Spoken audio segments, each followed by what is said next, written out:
Welcome. Today we're going to be talking about gratitude journaling and affirmations.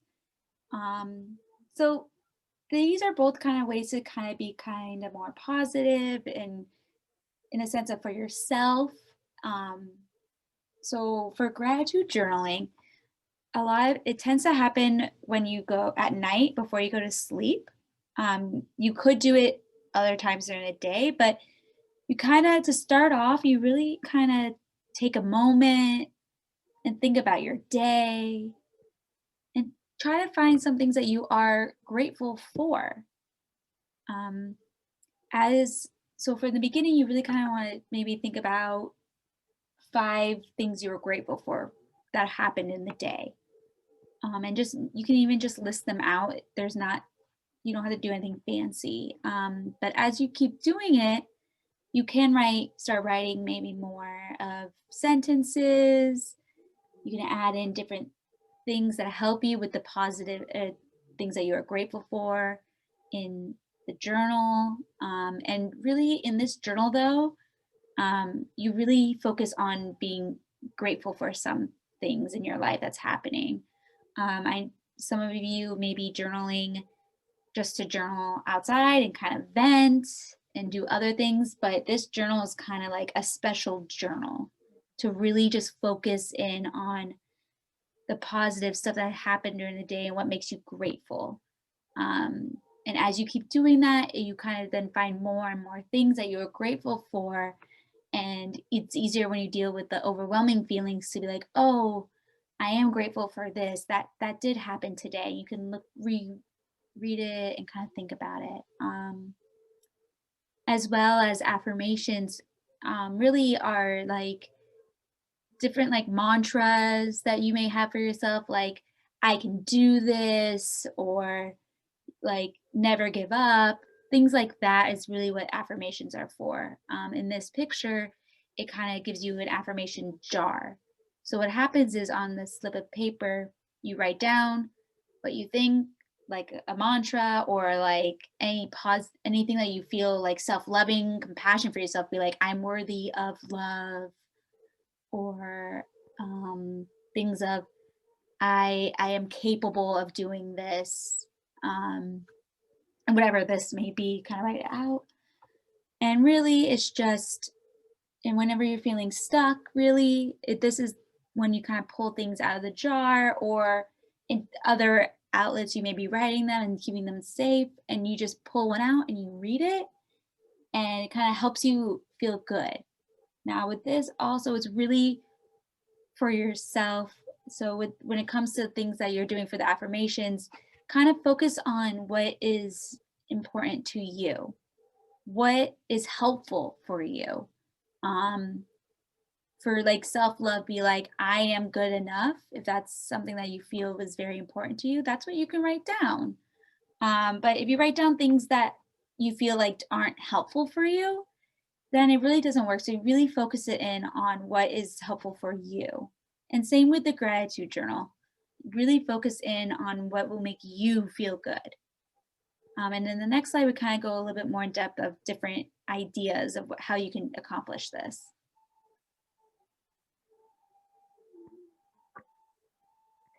So some of the supplies you can use for your affirmations jar or gratitude journal, and really you can use whatever you want.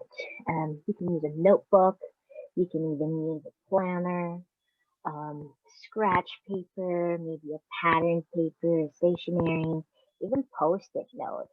And for the jars, you can put popsicle sticks, right? So um, notebooks and planners are really great when you're starting out your journal. An empty notebook is good so you can write whenever, wherever, um, and you can draw on it, you can paste things on it, pictures, photos, things like that. Um, and it's really more about you using all the creativity that you have so it looks exactly the way that you want it. Planners are good if you really need a little bit more structure, it will give you the day, it will give you the time. So if you need a little bit more structure, planners are good. And any kind of paper, honestly, is good whenever you have a thought that comes up in your mind that maybe um, another student or a coworker gives you a compliment during the day. You could quickly write down something on that piece of paper, that scratch paper, so that when you get home, you can put that in your jar. So any kind of paper that you like, any notebook that you like, whatever it looks like, color, shape, pattern.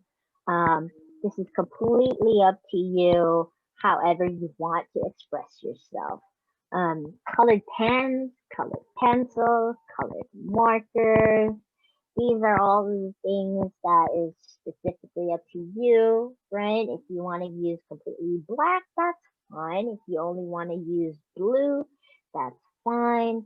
You can make it all kinds of different colors. You can doodle on it.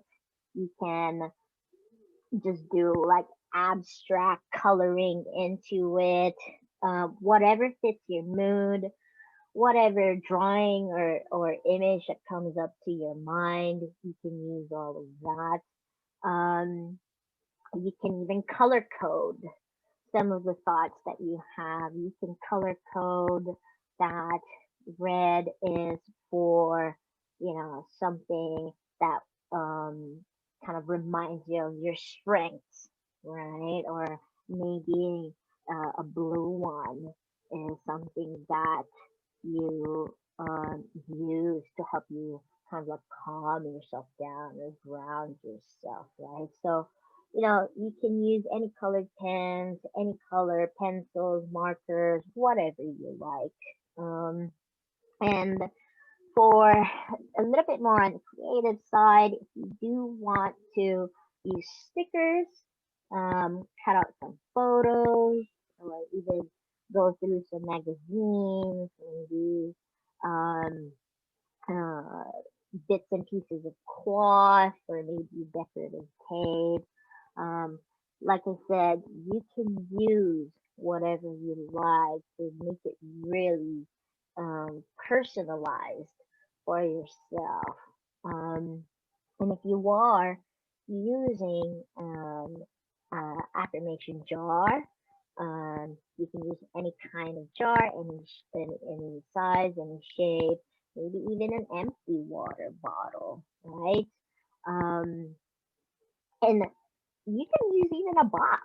It doesn't have to be a jar. You can even use a box for it. So these are some of the things where you can just kind of like um, put the little scratch papers that you wrote on during the day. Maybe even post-it notes that you folded up, and um, maybe even the popsicle sticks that you wrote on. You can put it in the jar or the box. So really, journaling and the affirmation jars, it's really up to you, however you want to use them, however you want to decorate them, style them.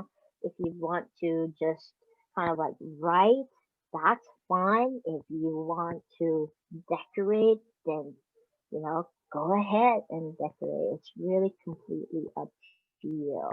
Um, One important thing that we do want to remind you is that with the gratitude journal, with the affirmation jar, it's really important that we try to consistently do it. Um, like any other muscle that we want to make stronger, that we work out, we exercise. So the more we work out, the more we exercise, the stronger we get. It's the same way with our brains. So if there are too many things going on in our minds, if there's a lot of stress, there's a lot of anxiety, maybe even when we're feeling depressed and really sad, um, the more that we think about that stuff, then our brain actually is getting worked out on those parts of the brain that makes the negative feelings and negative emotions, the stress, the anxiety, the depression. It makes it stronger. So with the gratitude journal, with the affirmations jar, that is to help you work out the parts of your brain that is specifically for those positive emotions, those positive experiences. And the more that we do the journaling, the more that we do the affirmation jar or box, then the more we work out that part of the brain that is um, going to help us counteract and balance out the stressors in our life. Um, Next, we'll talk a little bit about a few tips, a few tricks on how you can even make your journals and your affirmation jar, how to start it, and how you can make it more personalized. So, so one example was talked about with the color coding in the previous slide. You can also, for the journal, you can also really use that for your affirmations.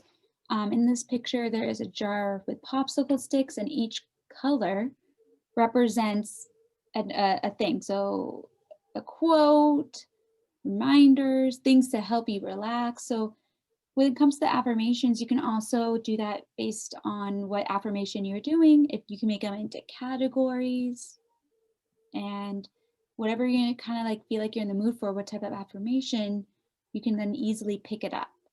Um, there are some daily affirmations that people use, which is I am worthy, I love life, I deserve to have the best life, I am a magnet for of miracles, happiness comes to me easily, I choose positive, happy thoughts, I trust the process of life. And the rest, we also, you could look some of these affirmations up, and if some of them speak to you and you feel like you, at least in the beginning for your affirmations, you find that that's actually helpful for you in that moment, write it down. And you can really write it down, like previously stated, really anywhere, as in just finding a place to keep it safe. So when you are feeling that way, that you feel like you need that type of affirmation, you can just find it again and plop it up, and there you go. For grateful, there, this is kind of like the beginning, a good example of like kind of making it into a list that was previously stated. So for one of them is the bus driver waiting for me even though I was late. That's a positive thing that happened to this person in particular. So things like that, something that you feel like is a really good thing that happened, you can write out in bullet points. You can also draw pictures. There's this one, they wrote through pictures of people that they loved. And maybe it looks like some trees. So you can do that really with your journals, really anything like that. If the picture helps you, you can draw a picture if you can't find the right words. That can be done too. Really, all these things are just to help you. So there are many different ways to do the affirmations in daily journaling or the gratitude journaling, which, like again stated, is really the more you do it and the more frequency you do it, the most likely it becomes no longer just like a requirement, but it becomes a habit. And which that can also help you with like thinking more positively with like the different affirmations, or finding the littlest thing that you are grateful for, even in a day that you feel was very overwhelming. So yeah, thank you for listening to our video. I just want to share that Puck is still providing individual counseling or group counseling. If you are interested in it, just contact the administration at your school, and they will talk you through the steps to have that happen. Again, thank you.